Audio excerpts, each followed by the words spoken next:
2006년 7월 23일 일요일 서울 서초구 방배동 일명 설해마을이라 불리는 이곳은 한국 속의 작은 프랑스로 불릴 만큼 고즈넉하고 평화로운 동네입니다.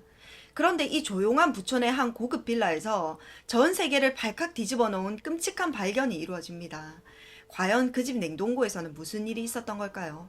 오늘 우리가 파헤쳐볼 사건은 엽기적인 범행 수법은 물론 숨막히는 진실 공방과 인간 심리의 가장 어두운 단면을 보여준 설해마을 영아살해 유기 사건입니다. 사건의 첫날로 돌아가 보겠습니다. 사건 당일 오전 11시경 이 빌라에 거주하던 프랑스인 남성 장루이 크루조가 다급하게 경찰에 신고 전화를 겁니다. 자동차 부품회사의 엔지니어였던 그는 아내와 두 아들을 프랑스에 남겨두고 휴가차 잠시 한국 집에 들른 참이었습니다.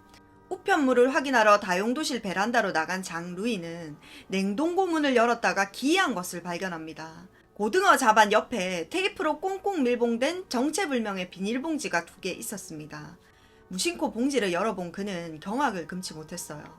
그 안에는 꽁꽁 언 갓난아기의 시신이 2구나 들어있었습니다.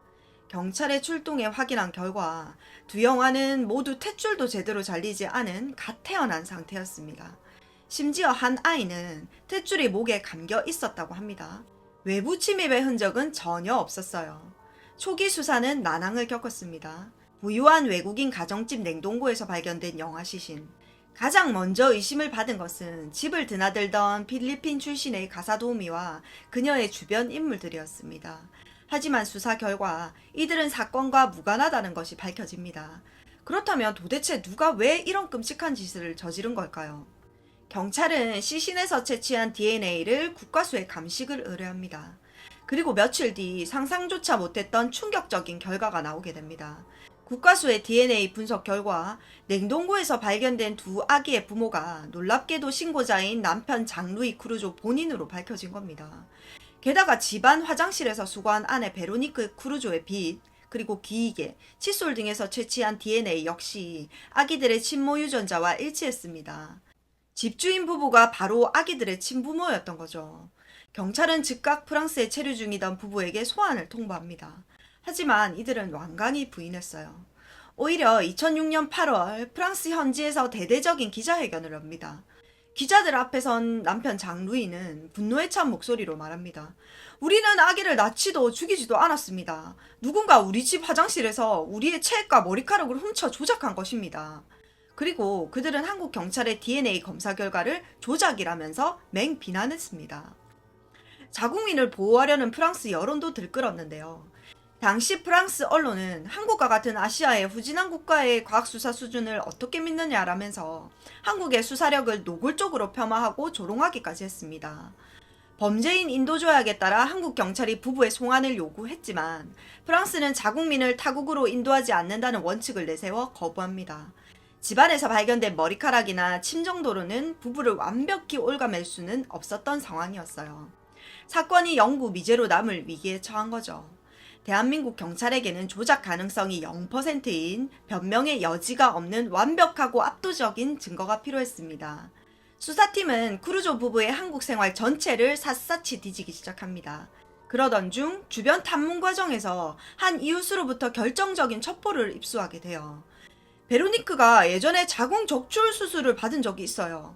경찰은 즉시 서초구 일대의 대형 병원들을 뒤졌고 마침내 강남 성모병원에서 2003년 12월 베로니크가 실제로 자궁 적출 수술을 받았다는 진료 기록을 찾아냅니다.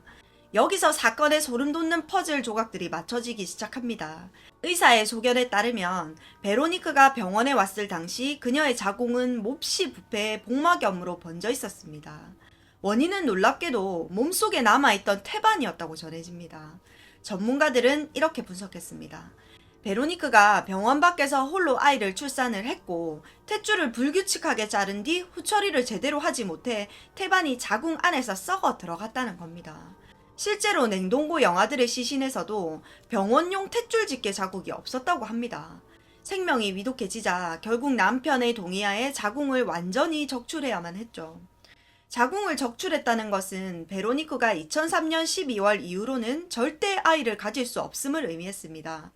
즉 냉동고의 두 아이는 그녀가 자궁을 적출하기 전인 2002년과 2003년에 각각 낳은 아이들이었던 겁니다. 더욱 끔찍한 사실이 무엇인지 아십니까? 크루조 부부가 사건 발생 장소인 설해마을 빌라로 이사를 온 것은 2005년이었습니다. 그렇다면 베로니크는 예전 집에서 두 아이를 살해해 냉동고에서 보관해 오다가 이사를 할 때 그 시신들이 든 냉동고를 이삿짐에 실어 새 집으로 고스란히 옮겨왔다는 결론이 나옵니다. 하지만 아직 프랑스에 있는 그녀의 자백을 받아내야만 했죠.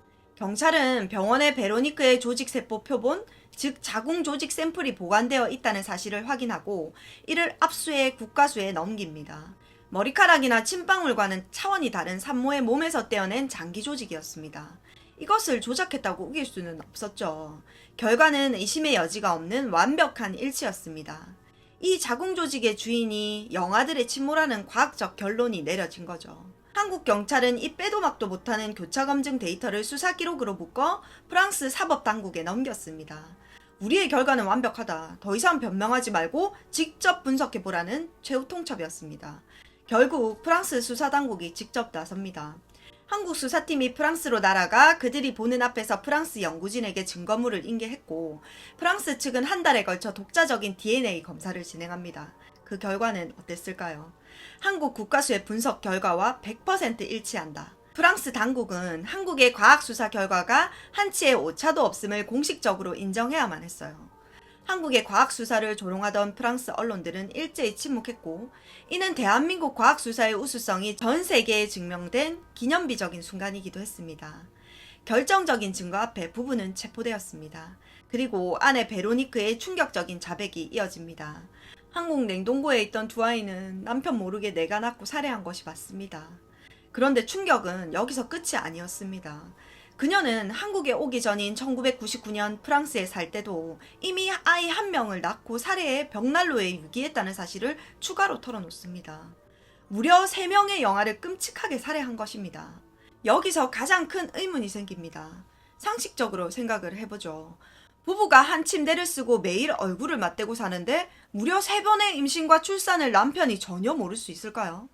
당시 누리꾼들은 남편의 행동에 강한 의구심을 품었습니다. 아내가 집 화장실에서 홀로 아이를 낳고 냉동고에 넣을 때까지 아무런 낌새도 채지 못했다는 것은 말이 안 된다. 이사를 할 때 그 무거운 냉동고를 통째로 옮겼는데 그 안에 내용물이 있다는 걸 남편이 몰랐을 리 없다. 심지어 최초 발견 당시 왜 하필 남편이 휴가 중에 한국 집에 혼자 잠시 들려서 그것도 우연히 냉동고를 열어봤냐는 겁니다. 일부 프로파일러 지망생들과 누리꾼들은 남편이 아내의 범행을 알고 있었고 이 비밀이 영원히 묻히지 않을 것이라 판단해 본인이 직접 발견자로 나서서 용의선상에서 교묘하게 빠져나간 것이 아니냐는 소름돋는 가설을 제기하기도 했습니다. 프랑스 수사당국 역시 남편을 강도 높게 조사했습니다. 하지만 아내 베로니크가 끝까지 남편은 잦은 출장으로 집을 비웠고 나의 단독 범행이다 라고 일관되게 진술한 점, 그리고 출산 추정 시기에 남편의 확실한 알리바이가 존재했다는 점 때문에 결국 남편 장루이는 무혐의로 풀려났습니다. 그렇다면 왜 남편은 아내가 임신한 사실조차 몰랐던 것일까요?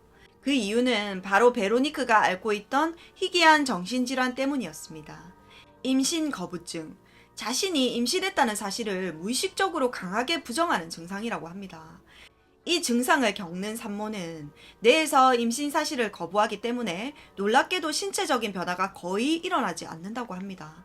태아 역시 산모의 상태에 맞춰 눈치껏 자라기 때문에 배가 거의 나오지도 않고 생리도 계속하며 입덧도 없습니다.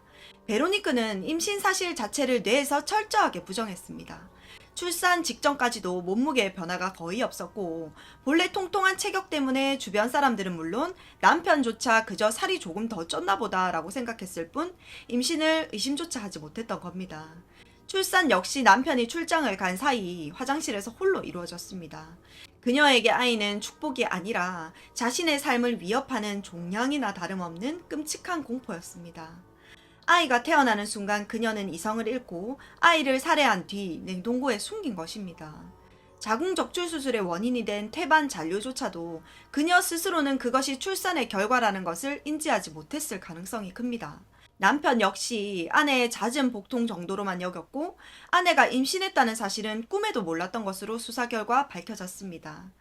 하지만 베로니크가 자신의 아이를 살해한 것이 단순히 병 때문이었다라고 결론 짓기에는 석연치 않은 점들이 많습니다.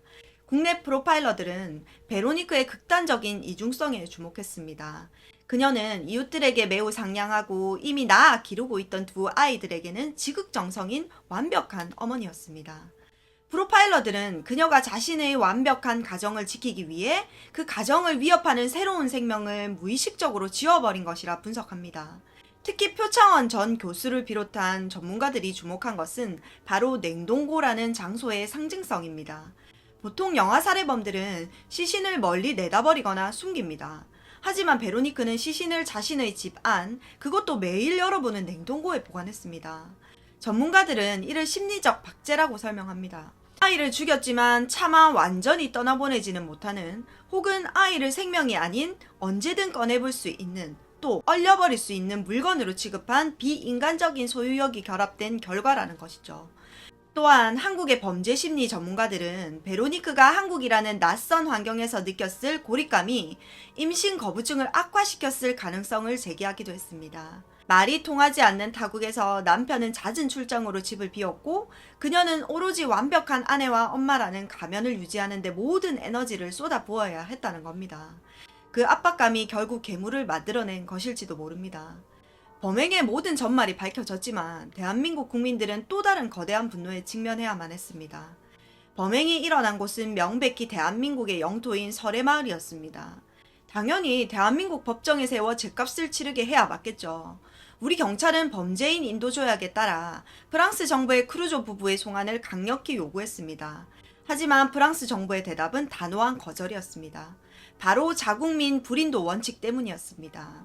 자국민이 해외에서 범죄를 저질렀더라도 타국의 사법기관에 넘기지 않고 자국 법원에서 재판을 받게 하겠다는 원칙입니다. 결국 베로니크 크루조는 한국이 아닌 프랑스 법정에 서게 됩니다. 당시 대한민국의 여론은 그야말로 들끓었습니다. 사건 초기 한국의 과학수사를 미개하다면서 조롱했던 프랑스 언론의 태도에 이미 단단히 화가 나 있던 국민들이었습니다. 그런데 명백한 살인범조차 넘겨주지 않자 이것은 명백한 사법 주권침해다, 강대국의 오만함이다 라며 분노가 폭발한 것이죠. 그리고 2009년 프랑스 법원의 최종 판결이 내려진 순간 한국 국민들의 분노는 허탈함으로 바뀝니다. 2009년 6월 18일 프랑스 법원은 베로니크 크루조에게 징역 8년을 선고합니다. 앞서 말씀드린 임신 거부증이라는 심리적 질환을 이유로 무려 3명의 핏덩이를 유기하고 살해한 연쇄 영아 살해범에게 고작 징역 8년이라는 솜방망이 처벌이 내려진 것입니다. 당시 한국의 법 감정으로는 도저히 납득할 수 없는 판결이었습니다. 국내 전문가들과 대중들은 한국에서 재판을 받았다면 무기징역도 모자랄 끔찍한 범죄라면서 경악을 금치 못했습니다. 아무리 정신질환이 참작되었다고 한들 자신의 배 아파 낳은 새아이의 목숨값이 징역 8년에 불과하다는 사실을 대한민국 국민들은 도저히 받아들일 수 없었던 겁니다. 결국 베로니크는 형기의 절반인 4년만 채운 뒤 2010년 가석방으로 풀려나 자유의 몸이 되었습니다. 남편인 장루이 크루조는 아내 베로니크가 가석방으로 풀려난 2010년 자전적 에세이를 출간했습니다.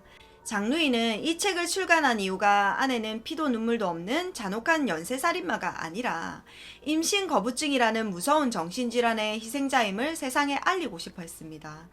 대중의 비난으로부터 아내를 보호하고 이 낯선 질환에 대한 사회적 이해를 구하기 위한 목적이 가장 컸다고 합니다. 그리고 3명의 핏덩이를 죽인 아내를 끝까지 버리지 않고 곁을 지키기로 한 자신의 결정이 공범이어서 혹은 미쳐서가 아니라 가족을 지키기 위한 고통스럽지만 확고한 사랑의 선택이었음을 항변하고자 했습니다. 남편의 책은 끔찍한 영아 살해 사건을 범죄 스릴러의 관점이 아닌 질환으로 인해 파괴된 한 가정의 비극과 남겨진 자의 처절한 용서라는 관점에서 쓰여졌습니다.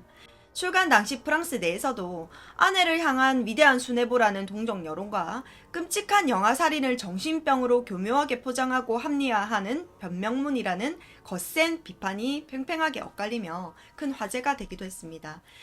설해마을 영아 살해 사건은 발생 초기 한국 사회에 엄청난 충격을 주었을 뿐만 아니라 콧대 높던 프랑스 법의학계를 꺾고 세계 최고 수준의 대한민국 국가수의 위상을 드높인 사건으로 기록되어 있습니다.